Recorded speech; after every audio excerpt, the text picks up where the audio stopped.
వాళ్ళిద్దరూ క్లోజ్గా ఉండడం చూసి ఏడుస్తున్న హీరోయిన్ అలా చూస్తుండగా ఆ అమ్మాయి తన మనసులో, నీ హస్బెండ్ నిన్ను చాలా లవ్ చేస్తున్నాడు, అతను నీకు డైవర్స్ ఇవ్వాలని నేను అనుకోవట్లేదు, కానీ నేను గుర్రపు నాడ లాంటి దాన్ని, అడవితో ఎలా పోరాడాలో నాకు బాగా తెలుసు అని మనసులో అనుకుంటూ ఉంటుంది.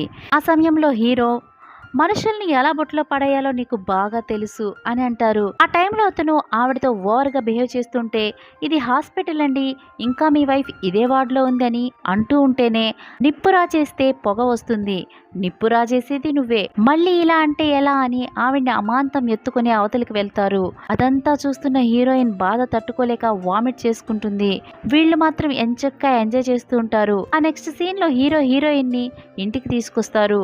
ఇంతలో అక్కడికి వచ్చిన వాళ్ళ మదర్ ఇన్ లా హీరోయిన్ ని సూటిపోటి మాటలు అనడం మొదలు పెడతారు. హీరో అదంతా సరే, భోజనం రెడీ అయిందా, ఆ అమ్మాయికి న్యూట్రిషన్ ఫుడ్ ఇవ్వాలని అంటుంటే, ఒక బిడ్డను కనివ్వడం చేత కాదు కానీ మళ్ళీ ఈవిడికి నేను సర్వ్ చేయాలంట, అంతా నా కర్మరా అనుకుంటూ ఆవిడ లోపలికి వెళ్తుంది.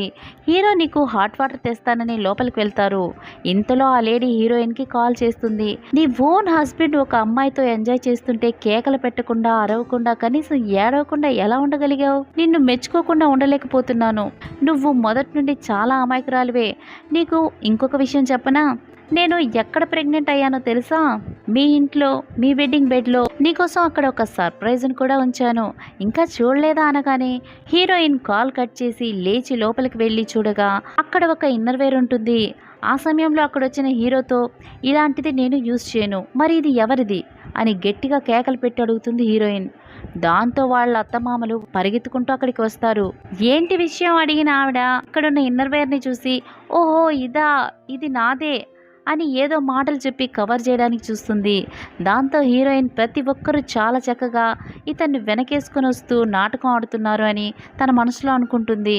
అప్పుడు హీరో, అమ్మ ఇక మీదటి నుండి చాలా జాగ్రత్తగా ఉండు, ఇలాంటి పొరపాట్లు చేయకు, నానేని వచ్చి ఈ బెడ్ని నీట్గా సర్దమని చెప్పు అని హీరో అనగానే, బెడ్ని సర్దడం కాదు, ఈ మ్యాట్రిక్స్ని ఇక నుండి మొత్తంగా చేంజ్ చేయండి, ఇదేవి నా కంటికి కనిపించకూడదు అని గట్టిగా అరిచి చెప్తుంది హీరోయిన్. దాంతో వాళ్ళ అత్తయ్య గారు, ఇది నా కొడుకు సంపాదనతో కొనింది, ఇవి బాగానే ఉన్నాయి, వీటిని ఎందుకు బయటపడేయాలి అంటున్నావు, దీనికి నేను ఒప్పుకోను అని అంటుంటే, హీరో ఆమె మనసు బాగాలేదు, తనకి నచ్చినట్టే చేయి, అడ్డు చెప్పకమ్మా అని అంటారు. అందుకు ఆవిడ, నాకు ఇంట్లో చాలా పనులున్నాయి, ఒక బిడ్డను కనివ్వడానికి చేత కాదు, కానీ ఈవిడ కోసం నేను ఇవన్నీ చేయాలంట, నేనేం చేయను అని మొహం తిప్పుకొని వెళ్ళిపోతారు.